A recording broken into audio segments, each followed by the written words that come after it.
Hello friend, very very good evening. This is study point 2 GK test. Haryana विद्यालय शिक्षा board की official website grace mark, जी हाँ, जो आपका 2 एवं 3 दिसंबर को येस्टेट का एग्जाम कराया गया। येस्टेट के एग्जाम में जो रिजल्ट रिलीज किया गया येस्टेट के द्वारा, आप लोगों को पता है कि जो परिणाम आया, परिणाम में जो इनके द्वारा फेरबदल किया गया या ग्रेस मार्क्स जो प्रोवाइड करने की बात आदरणीय ज्योति मित्तल जी के द्वारा कही गई थी, आउट ऑफ सिलेबस का मैटर जो ज्ञापन दिया गया था फिजिकली रूप से 11 दिसंबर को जा करके वहाँ के जो कैंडिडेट थे, तो उनके द्वारा यही बताया गया था कि सभी कैंडिडेटों को ग्रेस मार्क्स प्रोवाइड कराया जाएगा। लेकिन इन्होंने ग्रेस मार्क्स प्रोवाइड करने की बाद न्यूज आर्टिकल में दिया कि हमारे ग्रेस मार्क्स की वजह से 6000 कैंडिडेट क्वालिफाई हुए, पर अभी तक इन्होंने ये क्लेरिफिकेशन नहीं दिया किस बिहाफ पर इन्होंने ग्रेस मार्क्स दिया, कितने कैंडिडेटों को दिया, किस बिहाफ पर बढ़ाया नंबर।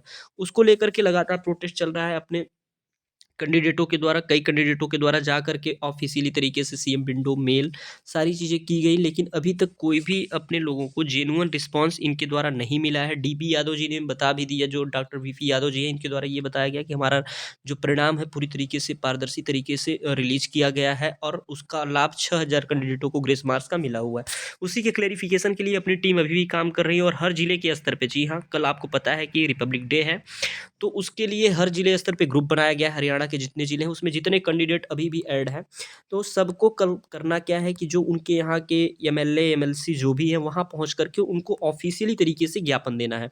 ज्ञापन में आपको अपना रोल नंबर, अपना जो एग्जाम का रोल नंबर है, अपना नाम, वो मेंशन करना है, आपके कितने मार्क्स आए हैं। पहले तो एक मैटर तैयार किया गया है, वो मैं आपको एक पीडीएफ शेयर करता हूँ आप लोगों के साथ, जो यहाँ पे देख सकते हैं कि क्या परफॉर्मा बनाया गया है, अपने मैटर को ज्ञापन में क्या देना है कल की डेट पे पहुँच करके। तो उसको एक बार पहले आप लोगों को दिखाते हैं पूरा जो परफॉर्मा तैयार किया गया है कि क्या।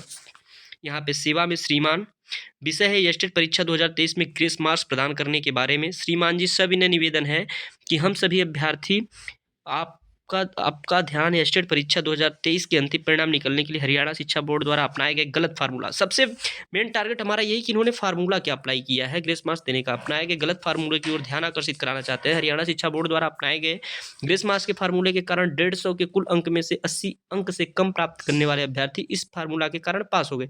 यानी जिन्होंने 80 से कम नंबर पाया था उनको इन्होंने क्या किया है, पास किया है, लेकिन सभी कैंडिडेटों को नहीं किया है। प्राप्त करने वाले अभ्यर्थी इस फार्मूला कर पास हो गए, लेकिन बहुत से अन्य अभ्यर्थी जिनके 87 88 89, ये तो जेन्युइन है फ्रेंड कि कई कैंडिडेटों ने बताया था कि हमारे 90 थे, 89 हो गए, क्योंकि इन्होंने ऑप्शन चेंज किया था एक दो क्वेश्चंस का। बोर्ड के द्वारा स्टेट परीक्षा में उत्तीर्ण कर दिया गया क्योंकि बोर्ड के द्वारा अपनाया गया ग्रेस फार्मूला गलत है। बोर्ड द्वारा ग्रेस मार्क्स में समानता का पालन नहीं किया गया है। हम आपको निम्नलिखित बिंदुओं से अवगत कराना चाहते हैं, जो कि इस प्रकार हरियाणा विद्यालय शिक्षा द्वारा जारी किया गया पाठ्यक्रम के अनुसार परीक्षा का आयोजन नहीं किया गया। ये चीजें ज्योति मित्तल जी जो है सचिव, उन्होंने भी एक्सेप्ट किया हुआ था, आयोजन नहीं किया सेक्रेटरी। और बोर्ड द्वारा अपनाए गए ग्रेस मार्क्स फार्मूला बिल्कुल गलत है, जिसमें सुधार क्या हो सकता है। या तो आप फार्मूला रिलीज कीजिए कि आपने किस भी पे कितने कैंडिडेटों को कितने मार्क बढ़ाए हुए हैं, जो आप 6000 कैंडिडेट क्वालिफाई होने की बात कर रहे हैं। थर्ड पॉइंट है, बोर्ड द्वारा जारी अंतिम परिणाम की आंसर की में गलत जवाबों को भी सही मान लिया गया है, जो कि एनसीईआरटी के अनुरूप नहीं है। जब बोर्ड से इस विषय पर व्यक्तिगत रूप से मिलकर वार्तालाप हुई तो बोर्ड के द्वारा एनसीईआरटी बुक को ही गलत ठहराया गया। हम आपको यह भी अवगत कराना चाहते हैं कि वर्ष 2013 में पंजाबी विषय की स्टेट परीक्षा में बोर्ड ने 21 मार्क्स की ग्रेस मार्क्स दी थी। इस फार्मूला के अनुसार एक विषय की तुलना दूसरे विषय के साथ की गई थी, जो कि एनईपी 2020 के अनुसार गलत है। एनईपी 2020 कहती है कि अगर बच्चा किसी एक विषय में कमजोर है तो दूसरे विषय में भी कमजोर हो, यह जरूरी नहीं है। पॉइंट नंबर 6 हम आपको यह भी अवगत कराना चाहेंगे कि 11 दिसंबर 26 दिसंबर को हरियाणा शिक्षा बोर्ड के चेयरमैन साहब से वार्तालाप की थी। उनको इस विषय से संबंधित ज्ञापन भी सौंपा, जिन्होंने हमें हर संभव प्रयास करने का ठोस आश्वासन दिया। हम आपको यह भी अवगत कराना चाहते हैं कि इस विषय से संबंधित 9 जनवरी और 22 जनवरी को हरियाणा के माननीय शिक्षा मंत्री जी को भी ज्ञापन, जैसे कि शिक्षा मंत्री जी से कैंडिडेटों ने मिला था, आप लोगों को पता है, ज्ञापन सौंपा गया, उनसे वो सकारात्मक वार्तालाप हुई, उनके द्वारा भी हमें सकारात्मक ठोस आश्वासन दिया गया। उन्होंने दोनों बार हरियाणा शिक्षा बोर्ड साहब को फोन मिलाकर जानकारी ली, समस्या समाधान करने के लिए कहा गया। उसके बाद हमारे कुछ प्रतिनिधि चेयरमैन साहब से जाकर मिले, लेकिन उन्होंने इस बात को मानने से इनकार किया।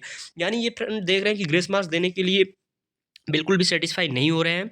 पॉइंट नंबर 8 पे मेंशन किया गया, हम आपको यह भी अवगत कराना चाहते हैं कि इस विषय से संबंधित हम हरियाणा के माननीय मुख्यमंत्री जी के करनाल स्थित कार्यालय पर ज्ञापन देने एवं वार्तालाप के लिए 14 जनवरी को गए थे, लेकिन उनके करनाल में उपस्थित न होने के कारण हमने अपनी बात एवं ज्ञापन उनके ओएसडी साहब को सौंपा एवं बताया। उनके द्वारा हमें आश्वासन दिया गया आपके इस विषय को मुख्यमंत्री जी जानकारी में लाया जाएगा और हमारे मोबाइल नंबर लिए गए, कहा गया कि आपको मोबाइल पर सूचित कर दिया जाएगा, लेकिन आज तक हमें इसकी कोई जानकारी नहीं दी गई। हम आपको यह भी अवगत कराना चाहते हैं कि इस विषय से संबंधित हमने सीएम विंडो पर भी शिकायत दर्ज कराई, लेकिन आज तक कोई भी कार्रवाई नहीं हुई। इस फार्मूला में दूसरी खामी है कि इस फार्मूला के कारण कुछ बच्चों को 10 से 15 नंबर की ग्रेस मिली है, तो कुछ बच्चों को 1 नंबर की भी ग्रेस नहीं मिली है। परीक्षा पाठ्यक्रम बाहर होने का प्रभाव सभी अभ्यर्थियों पर पड़ा है। फिर ग्रेस में केवल चुनिंदा बच्चों को ही क्यों दिया गया, जिससे अभ्यर्थियों ने भाषा में 60% या उससे अधिक अंक प्राप्त किए हैं। मतलब मेन यही है कि इन्होंने ग्रेस मार्क का जो फ्रेंड, यही अपना मेन टारगेट है कि कि जो उन्होंने ग्रेस मार्क्स के लिए फार्मूला अप्लाई किया है उसमें इन पारदर्शिता लाएं कि किस बिहार पर इन्होंने कैंडिडेटों के नंबर बढ़ाए। किसी के 10 से 15 बढ़ा दिए, किसी के 1 नंबर भी नहीं बढ़े, किसी के 2 से 4 नंबर कम भी हो गए हैं। ये भी कैंडिडेटों के आए हुए हैं कंप्लेन। अतिरिक्त नहीं मिला। जो अभ्यर्थी परीक्षा पाठ्यक्रम से बाहर होने पर भी 60% अंक प्राप्त कर रहे हैं, अगर परीक्षा पाठ्यक्रम के अनुसार होती तो यकीनन अधिक अंक ही प्राप्त करते हैं। तो विनम्र निवेदन है कि इस विषय को आगामी कार्यवाही हेतु यथा देखो कल अगर आप लोग सभी लोग एक साथ यूनिटाई में अपने हर जगह पे, जैसे क्योंकि कल 26 जनवरी है, कल हर जगह के एमएलए एमएलसी जो भी हैं प्रतिनिधि हैं गवर्नमेंट के, वो पहुंचेंगे, जनता के जो डेमोक्रेसी के लीडर्स हैं वो पहुंचेंगे। और उनसे अगर आप अपने बातें, ये नहीं है कि जो सत्ता में है या बीजेपी के ही लीडर, आप बीजेपी के साथ साथ अपोजिट वाले जैसे कांग्रेस के हो गए या अदर पार्टी के जो भी लीडर हैं, आम आदमी पार्टी के, उनको भी आप अपना ज्ञापन सौंपिए और उनसे भी आप बातें रखिए, क्योंकि तभी जा करके ये बातें आगे बढ़ेंगी। और 11 और 26 दिसंबर को चेयरमैन साहब को ये मतलब संलग्न किया, उसको भी इसमें किया जाएगा। आरटीआई में जो जवाब दिया गया है उसको भी मेंशन किया जाएगा। ये स्टेट कैंडिडेटों के नाम रोल नंबर मेंशन किए जाएंगे जितने भी वहाँ, और ज़्यादा से ज़्यादा लोग पहुँचेंगे तो ज़्यादा इफेक्टिव होगा। लेकिन हम यही कहेंगे, फिर से आप लोगों से रिक्वेस्ट करेंगे फ्रेंड कि 2024 साल एक ऐसा साल है कि आप लोगों के लिए भर्तियां देखने को मिल सकती हैं।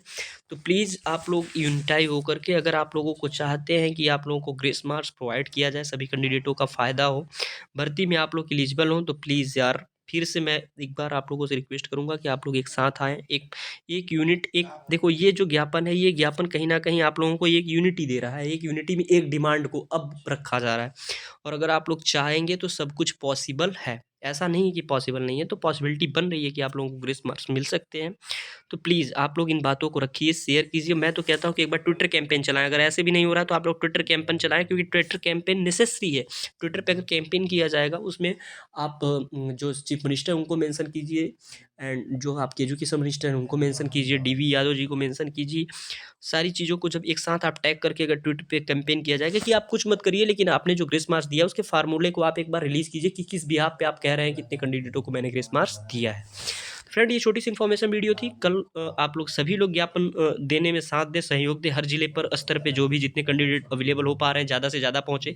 और हम तो ये कहेंगे कि एक के साथ एक और जुड़ के जाएँ, अपने संगी साथी 2-4 होकर के पहुँचे, जो नियर बाई लोकेशन पे पहुँच रहे हैं, जो जिले में है, जिले कार्यालय पे जहाँ भी होगा वहाँ पे अगर पहुँच पा रहे हैं एमएलए एमएलसी के पास, तो वो अपनी बातों को रखें। तो सभी को रिपब्लिक डे की हार्दिक शुभकामनाएं, और मिलते हैं कल नई जानकारी, नई अपडेट के साथ में। जय Hind, Vande Mataram, love you all.